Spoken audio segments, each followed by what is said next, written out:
Hi friends, welcome back. എല്ലാവരും സുഖമാണെന്ന് വിചാരിക്കണം. പാക്കിംഗ് വീഡിയോയിൽ നിന്നാണ് നമ്മൾ സ്റ്റാർട്ട് ചെയ്യണം. പിന്നെ ഇത് കഴിഞ്ഞിട്ട് ഇനി എയർപോർട്ടിലെ കാര്യങ്ങളൊക്കെ ആയിട്ട് പറയാം. ഇതായിരിക്കും നമ്മൾ നാട്ടിൽ പോയി വന്നപ്പോൾ തുടങ്ങിയുള്ള കാര്യങ്ങളിൽ ആദ്യത്തെ വീഡിയോ. ഇനിയിപ്പോൾ നാട്ടിൽ നിന്നുള്ള ഞാൻ പോയ സ്ഥലങ്ങൾ, നാട്ടിൽ ചെയ്ത കാര്യങ്ങൾ, മേടിച്ച കാര്യങ്ങളൊക്കെ ആയിട്ട് ഇനി ത്വരയായിട്ട് വീഡിയോ ആയിട്ട് വരാം. ഈ ഒക്ടോബറിൽ തന്നെ പരമാവധി ഒക്കെ ഇട്ട് തീർക്കാനും നോക്കാം. ആഴ്ചയിൽ ഒരു വീഡിയോ ആയിരിക്കില്ല, അതിലും കൂടുതലിടാം. കാരണം കുറേ വീഡിയോ എടുത്തു കൂട്ടി അപ്ലോഡ് ചെയ്യാനും എഡിറ്റ് ചെയ്യാനുള്ള സമയവും സാവകാശവും നാട്ടിൽ വെച്ചിട്ടുണ്ടായിരുന്നില്ല. നിങ്ങൾക്കറിയാമല്ലോ, എക്സൈറ്റ്മെൻറ്റ് കാര്യങ്ങൾ, അതുകൊണ്ട് പറ്റിയില്ല. അപ്പോൾ ഈ അച്ചാർ പാക്കിംഗ് വീഡിയോ അല്ലെങ്കിൽ അച്ചാർ എങ്ങനെ നാട്ടിൽ നിന്ന് കൊണ്ടുവരണം എന്നുള്ള കാര്യം ഞാൻ പറഞ്ഞുതരാം. ഫസ്റ്റ് ഓഫ് ഓൾ, ഞാൻ നാട്ടിൽ നിന്ന് ഇതേപോലത്തെ പാക്കറ്റിൽ, പ്ലാസ്റ്റിക് പാക്കറ്റിലാണ് പാക്ക് ചെയ്ത് കൊണ്ടുവന്നത്.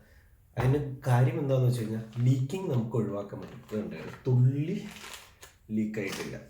ഒറ്റ പാക്കറ്റിൽ നിന്ന് ഒരു പാക്കറ്റിൽ ഇട്ടിട്ടുണ്ടായിരുന്നുള്ളൂ. എൻ്റെ പത്തക്കോടെ ഒരു പാക്കറ്റ് കൂടി ഇതേപോലെ ഇട്ടിരുന്നു. ഇതിനകത്തൊരു തുള്ളി പോലും ആയിട്ടില്ല. ഇത് കണ്ടില്ല, ലീക്കും ആയിട്ടില്ല. ഈ അച്ചാറിൽ എന്തുകൊണ്ട് ലീക്ക് ചെയ്തില്ല എന്ന് വെച്ച് കഴിഞ്ഞാൽ രണ്ട് കാരണമുള്ള. ഒന്ന്, നമ്മൾ ഉണ്ടാക്കിയ സമയത്ത് അച്ചാറിന് വേണ്ടുന്നതായിട്ടുള്ള വിനീഗർ നമ്മൾ ഒഴിച്ചിട്ടില്ല. ഒരു പേരിന് ഒരു 3 സ്പൂൺ ഒഴിച്ചാകെ. അതേപോലെ നല്ലെണ്ണ ഒഴിക്കില്ല. നമ്മൾ അവിടെ പോയി സെസമേ ഓയിൽ, സെസമേ ഓയിലും നമ്മൾ ആവശ്യത്തിന് വളരെ കുറച്ച്, ഇതിനകത്ത് സൈഡിലൊക്കെ കുറച്ചില്ല, അത്ര ഒഴിച്ചിട്ടുള്ളൂ. ഒരു 2-3 സ്പൂൺ ആവശ്യത്തിന് മാത്രം, അതിലും കൂടുതൽ ഒഴിച്ചിട്ടില്ല. അപ്പം അതുകൊണ്ട് തന്നെ നമ്മൾ പാക്ക് ചെയ്യുമ്പോൾ എണ്ണയുടെ പ്രശ്നം വരില്ല, ചൊറുക്കയുടെ പ്രശ്നം. ഞങ്ങളുടെ നാട്ടിൽ ചൊറുക്കാന്ന് പറയാം. അപ്പോൾ ചൊറുക്കയുടെ പ്രശ്നം വരില്ല. അപ്പോൾ ഒരു പരിധി ലീക്കിങ് നമുക്ക് കുറയ്ക്കാൻ പറ്റും. അതിലുപരി ഒരു ലോഡല്ല, നല്ല രീതിയിൽ നമുക്ക് വെയിറ്റ് ലാഭിക്കാൻ പറ്റും. അത് പറയാനുള്ള കാരണം എന്താണെന്ന് വെച്ചാൽ, ഞാൻ നാട്ടിൽ നിന്ന് വന്ന സമയത്ത് ഇതേപോലത്തെ 3 പാക്കറ്റാണ് എടുത്തത്. ഈ ഒരു പാക്കറ്റ് 600 ഗ്രാം, പിന്നെ ഒരു പാക്കറ്റ് 700 ഗ്രാം, പിന്നെ ഒരു പാക്കറ്റ് 700 ഗ്രാം. അപ്പോൾ 1400, 600, 2 കിലോ ഇങ്ങനത്തെ അച്ചാർ കൊണ്ടാണ് ഞാൻ വന്നത്. മീനച്ചാർ നന്നായിട്ട് മുരിച്ച് നന്നായിട്ട് ഡ്രൈ ചെയ്തെടുത്ത് കഴിഞ്ഞ് കഴിഞ്ഞാൽ ഒരു 3 ദിവസം 4 ദിവസം ഇങ്ങോട്ട് എത്തിയാലും കേടാവേണ്ടിരുന്നോളും. ഇപ്പം ഞാൻ എത്തിയിട്ട് 1, 2, 3, 4-ാം ദിവസമാണ് ഇന്ന്. ഇതേവരെ കേടായിട്ടില്ല. ഇന്നലെ ഞാൻ ഓൾറെഡി മീനച്ചാർ പ്രിപ്പയർ ചെയ്തു. ഇത് ഞാൻ പേരിന് കയ്യിലെടുത്ത് വെച്ചെന്നുള്ളത് നിങ്ങൾ കാണിക്കുന്നത്. ഇതിനും സെയിം വെയിറ്റ് തന്നെയാണ്, 600-700 ഗ്രാം. അപ്പോൾ അങ്ങനത്തെ 2 കിലോൻ്റെ അച്ചാർ ഞാൻ നാട്ടിൽ നിന്ന് കൊണ്ടുവന്നു. ഇവിടെ എത്തിക്കഴിഞ്ഞ് കഴിഞ്ഞിട്ട് ഞാൻ എന്ത് ചെയ്തു എന്ന് വെച്ച് കഴിഞ്ഞാൽ, ഫസ്റ്റ് ഓഫ് ഓൾ നമ്മൾ പെട്ടി പൊട്ടിക്കുമ്പോൾ ലീക്ക് ചെയ്തുകൊണ്ടോ എന്ന് നോക്കി. ലീക്ക് ചെയ്തില്ല എന്ന് ഉറപ്പായി കഴിഞ്ഞാൽ വളരെ സന്തോഷമായി. കാരണം ഡ്രസ്സൊന്നും ആവില്ലല്ലോ. പിന്നെ ഞാൻ പെട്ടി പാക്ക് ചെയ്തപ്പോൾ അച്ചാറുകളൊക്കെ ഒറ്റ പെട്ടിയിൽ, ഒരു കുഞ്ഞു പെട്ടിയിലാണ് പാക്ക് ചെയ്തത്. ലീക്കായാലും അതിനകത്തിറന്ന് ലീക്ക് ആവുള്ളൂ എന്ന് പ്രതീക്ഷിച്ചേ, പക്ഷെ ലീക്കായില്ല. വളരെ സന്തോഷമായിരുന്നു. ഓക്കെ, നമ്മൾ അതിലേക്ക് വീഴൊന്നുമില്ല. ഇങ്ങടേക്ക് വന്നപ്പോൾ ഈ 2 കിലോ അച്ചാർ ഇത്രയും പോകുന്നൊരു പാത്രം നിറച്ചായി. ഇതിന് ഓൾറെഡി ഞാൻ ഒരു പാത്രം പകർത്തി കേട്ടോ, അതുകൊണ്ടാണ് നിറഞ്ഞു കാണാത്ത. ഈ ഒരു പാത്രം നിറച്ച് എനിക്ക് ഈ 3 പാക്കറ്റിൽ നിന്ന് ഉണ്ടാക്കാൻ പറ്റി. ഇതിപ്പോൾ ഒരു കൂട്ടി വരുമ്പോൾ എങ്ങനെ 5 കിലോയ്ക്ക് മേലെയുണ്ട്. 5 അല്ല, 6 കിലോയ്ക്ക് മേലെ ഉണ്ടെന്നാണ് അതിൻ്റെ ഒരു നിഗമനം. എനിക്കറിയില്ല, എന്നാലും let it be. So what I did is, ഇവിടെ എത്തിക്കഴിഞ്ഞ് കഴിയുമ്പോൾ നമ്മുടെ മീനച്ചാർ ഫുള്ള് പൊട്ടിച്ച് ഈ പാത്രത്തേക്ക് ഇട്ടു. അതിന് മുൻപ് വിനീഗർ എന്ന് പറയുന്ന സുഖമില്ല, ഞാൻ ചൊറുക്കാന്ന് പറയുള്ളൂ കേട്ടോ. ചൊറുക്കൊഴിച്ചു, ഒരു ഗ്ലാസ് ചൊറുക്കൊഴിച്ചു. ഒന്ന് ചൊറുക്ക ചൂടായി കഴിഞ്ഞപ്പോൾ ഈ അച്ചാർ പാക്കറ്റിലൊക്കെ ഇതിനകത്തേക്ക് പൊട്ടിച്ചിട്ടു. എന്നിട്ട് ആവശ്യത്തിന് ഞാൻ വിനീഗർ ഒഴിച്ചു. ഏതാണ്ട് ഒരു 1.5 ലിറ്റർ വിനീഗർ ഇതിനകത്തേക്ക് ഒഴിച്ചു. ഇത്തിരിശായിട്ട്, ഒക്കെ ഇട്ടടിക്കല്ല, ഇത്തിരിശായിട്ട് വിനീഗർ ഒഴിച്ചു. പയ്യെ നമ്മൾ മനസ്സിലായല്ലോ. അത് ഇത്തിരി ഒഴിച്ചു, പിന്നെ ഇത്തിരി ഒഴിച്ചു, അങ്ങനെ ഒഴിച്ചുകൊണ്ടേയിരുന്നു. എന്നിട്ട് പിന്നെ അത് കഴിഞ്ഞ് കഴിഞ്ഞിട്ട് പിന്നെ ഇത്തിരിശ് നല്ലെണ്ണ ഒഴിക്കാൻ തുടങ്ങി. ഒരു ഗ്ലാസ് ഒഴിച്ചിട്ടുള്ളൂ ഫുൾ അച്ചാറിൽ. ഒരു ഗ്ലാസ് ഒഴിച്ചു. എന്നിട്ട് പയ്യെ ലോ ഫ്ലെയിമിൽ ഇട്ടിട്ട് ഒരു 10-15 മിനിറ്റ് ചൂടാക്കി. അത് കഴിഞ്ഞ് കുറച്ച് ഉപ്പ് ഇട്ടു ആവശ്യത്തിന്. എന്നിട്ട് ഇന്നലെ രാത്രി ഫുള്ള് ഇങ്ങനെ വെച്ചു. അതേസമയം നമുക്ക് അച്ചാർ ചില്ലുപ്പിലാണല്ലോ പകർത്തണ്ടേ. ഞാൻ പോയി ചില്ലുപ്പി മേടിച്ചു. 850 ലിറ്റർ, 1 ലിറ്ററിന് താഴെ 0.850 മില്ലി ലിറ്റർ കയറുന്ന ജാറുകൾ 1, 2, 3, 6 മേടിച്ചു. പിന്നെ അതേപോലെ ചെറിയ കുപ്പികളും മേടിച്ചു. ഇവിടെ കൂട്ടുകാർക്കൊക്കെ കൊടുക്കണം. അപ്പോൾ ഇത് മേടിച്ചു. ഇതിൻ്റെ 6 സെറ്റിന് 14 സ്ലോട്ടി മേടിച്ചു കൊണ്ടുവന്നു. ഇന്നിപ്പോൾ പകർത്തുന്ന ദിവസമാണ്. അപ്പോൾ നിങ്ങളെയും കാണിച്ച് പറഞ്ഞു തരാമെന്ന് വെച്ചു. ഇപ്പോൾ നാട്ടിൽ നിന്ന് വരുമ്പോൾ നിങ്ങൾക്കിവിടെ വിനീഗർ മേടിക്കാൻ കിട്ടും. അതുപോലെ ചില പോളണ്ടിലെ സിറ്റീസിൽ നിങ്ങൾക്ക് നല്ലെണ്ണയും മേടിക്കാൻ കിട്ടും. അപ്പോൾ നിങ്ങളിങ്ങനെ ചെയ്യുകയാണെങ്കിൽ നല്ല രീതിയിൽ നിങ്ങൾക്ക് അച്ചാർ കൊണ്ടുവരാൻ പറ്റും. നല്ല രീതിയിൽ വെയിറ്റ് കുറയ്ക്കാൻ പറ്റും. കാരണം ഇപ്പോൾ ഒരു ലോഡ് ചൊറുക്ക് ഒഴിച്ച് കഴിഞ്ഞ് കഴിഞ്ഞാൽ വെയിറ്റ് ഒന്ന് ആലോചിച്ച് ഒരു ചെറിയ പാക്കറ്റിന് 1.5-2 കിലോ തൂക്കം വരും. ഇതിനകത്ത് ഞാൻ 2 കിലോ അച്ചാർ കൊണ്ട് ഇത്രയും അച്ചാർ ഉണ്ടാക്കും.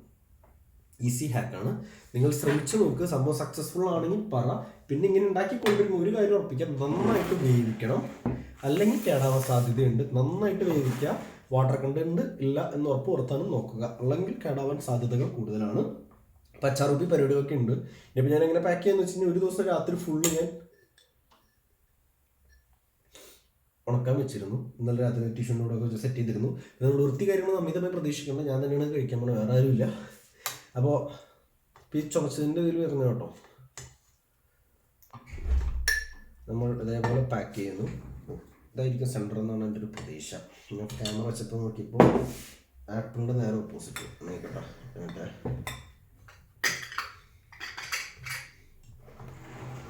അപ്പോൾ ഇതേപോലെ നമ്മൾ അച്ചാർ പകർത്തുന്നു. അച്ചോ ഈ അടക്കളയിൽ കയറി. നിങ്ങൾക്കും സിമ്പിളായിട്ട് ചെയ്യാവുന്ന പരിപാടി കേട്ടോ. ഇതിന് 14 സ്ലോട്ടുള്ള 6 ജാറിന്. നാട്ടിൽ നിന്ന് 2 കിലോ അച്ചാറുണ്ടെന്ന് ഇവിടെ എത്തിക്കഴിയുമ്പോൾ ഇഷ്ടം പോലെ അച്ചാറാക്കാൻ പറ്റും. സ്ലോ കുക്ക് ചെയ്യുക. ഇവിടെ എത്തിക്കഴിഞ്ഞിട്ട് ഒരു കുറച്ച് ആവശ്യത്തിന് വിനീഗറും ഉപ്പും അതേപോലെ നല്ലെണ്ണ ഒഴിച്ചിട്ട്, വേറെ ഒന്നും ഒഴിക്കരുത്. Make sure there is no water content. അതാണ് ഹൈ പ്രയോറിറ്റി ആയിട്ട് നിങ്ങൾ വെക്കേണ്ട കാര്യം. കാരണം നന്നായിട്ട് ഡ്രൈ ആവണം എല്ലാ സാധനങ്ങളും.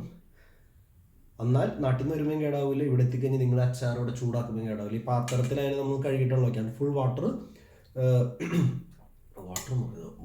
അല്ലെങ്കിൽ വോദ, ഗ്യാസ് വോദ എന്ന് പറയുമ്പോൾ ഗ്യാസ് ഇല്ലാത്ത വെള്ളം വറ്റി കഴിഞ്ഞിട്ട് നിങ്ങൾ ഇത് ചൂടാക്കാൻ വയ്ക്കാവും. ഓക്കെ, പിന്നെ ഞാൻ പകർത്തണം, അതാണ് പരിപാടി. ഇനി ഇത് കഴിഞ്ഞിട്ട് ഞാൻ ഇഷ്ടംപോലെ ചവറ് പോലെ വീഡിയോസ് എടുത്ത് വെച്ചിട്ടുണ്ട്. നാട്ടിൽ നിന്നൊക്കെ ആയിട്ട് പോയപ്പോഴായാലും വരുന്നപ്പോഴായാലും ഒക്കെ എടുത്തരാം. നിങ്ങൾക്കിപ്പോൾ നാട്ടിൽ നിന്ന് വരുമ്പോഴായാലും എന്തൊക്കെ ചെയ്യണം, എന്തൊക്കെ പരിപാടികളുണ്ട്, കാര്യങ്ങളൊക്കെ മനസ്സിലാവും. അതേപോലെ ബാക്കി കാര്യങ്ങളും ഒക്കെ ഞാൻ പറഞ്ഞുതരാം. ഒരു ഇത്ര ആയി കഴിയുമ്പോൾ ഇതിനോട് കുറേ ഗ്യാപ്പുകളുണ്ടാവും. അതിനകത്തേക്ക് ഫില്ലാക്കാൻ വേണ്ടിയിട്ട് കുറച്ചും കൂടി വിനീഗർ ഒഴിച്ചു കൊടുക്കുക.